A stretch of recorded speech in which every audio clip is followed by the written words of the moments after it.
우리가 시공이다라고 하는 거에 범위다라고 하는 것을 한번 보겠습니다. 자, 다시 제가 여기다 제목을 써요.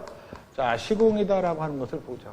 그러면 이제 공사 관계자가 나오겠지만 이렇게 건축주다라고 하는 부분이 있고 우리가 크게 나누면 설계를 하는 파트가 있고 이렇게 시공을 하는 파트가 있어요.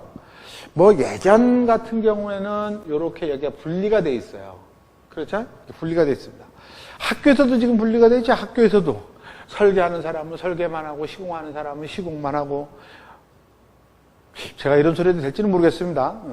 학교에서 여러분들이 보면 설계를 하시는 분들은 시공 필요 없는 것처럼 이렇게 지도를 하고 시공하시는 분들은 설계가 필요 없는 것처럼 나눠져 있고 뭐 설계 나갈 사람은 5년 배워야 되고 얘네는 4년은 배워야 되고 참 여러분들은 희생양입니다. 그렇죠.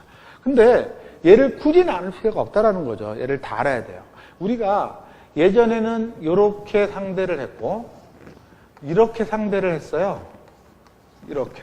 그러니까 시공이다라고 하는 범위는 설계가 끝난 다음부터만 저렇게 생각을 했다라는 거죠. 그런데 그러다 보니까 문제가 많이 발생을 해요. 공사를 하다 보니까 부실시공이 발생하면 설계가 잘못이냐 시공이 잘못이냐 막 싸우기도 하고 막 그러는 거죠. 의사소통도 안 되고. 그래서 가장 보편적으로 만들어가는 방법이 뭐예요? 얘네들을 다 묶어놓은 거죠. 다 묶었습니다. 묶어서 자, 한 개의 회사가 진행을 해라. 이렇게. 그럼 설계 잘못이다, 시공 잘못이다 싸울 이유가 없죠. 요거를 우리는 뭐라고 그런다? 아, 나중에 총론 가면 배워요. 턴키다라고 저렇게 이야기를 해요. 그러면 내가 요만큼 하던 방법과 설계까지 하던 방법을 한꺼번에 다 해야 되니까 뭐가 바뀔까요? 건축주하고 계약하는 방법이 다르겠죠.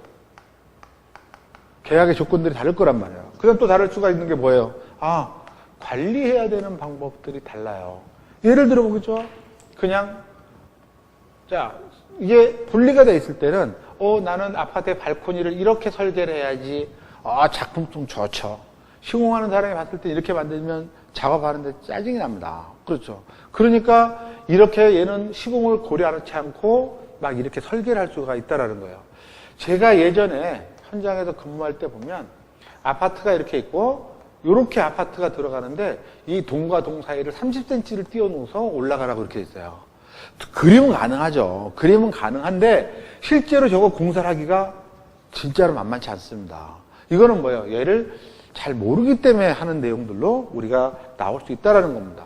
그래서 저렇게 설계다, 시공이다라고 하는 파트가 우리가 분리가 되어 있을 때는 저런 문제점들이 일어날 수 있는데 얘네들이 어떻게 한꺼번에 저렇게 내가 한 개 회사 간다 그러면 그런 부분들까지도 고려를 한다라는 거죠. 그래서 나중에 턴키다라고 하는 부분들을 보게 되면 어떻게 돼요? 아, 저기는 어떤 특징이 있다라고 하는데 작은 회사는 못하고 의사소통이 좋고 뭐 이런 것들이 나타나죠. 그런 것들을 우리가 정리하는데 일단 그 턴키에 관한 내용들은 나중에 따로 정리하도록 하고 일단 계약이다, 관리다라고 하는 파트가 어떻게 분명히 달라질 거라는 거죠. 그래서 뭐가 달라지고 있다?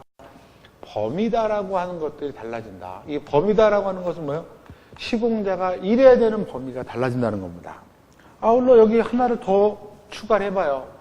우리는 보통 하게 되면 시공만 해서 이렇게 하게 되는 경우는 건축주하고 시공자하고 어떻게 해요? 약속을 하죠. 무슨 약속을 해? 아, 여기는 공사비가 5억입니다. 그럼 알았다. 그럼 내가 일정한 공사하고 돈을 계속 비용을 받습니다. 그런데 건축주가 돈이 없어. 그래서 시공자가 비용을 부담을 해야 되는 경우가 생겨요. 시공자가 왜 비용을 부담을 해? 어쨌든 일을 만들어야 되는 거니까 건축주가 돈이 없어요. 그러면 시공자가 비용을 부담을 해서 건물을 짓고 나중에 그 건물을 사용함에 따라서 내가 비용을 회수하는 방법들이 있을 겁니다. 그렇죠? 그럼 이제 이런 거죠. 땅이 하나 이렇게 있어. 이렇게 땅이 하나 있습니다.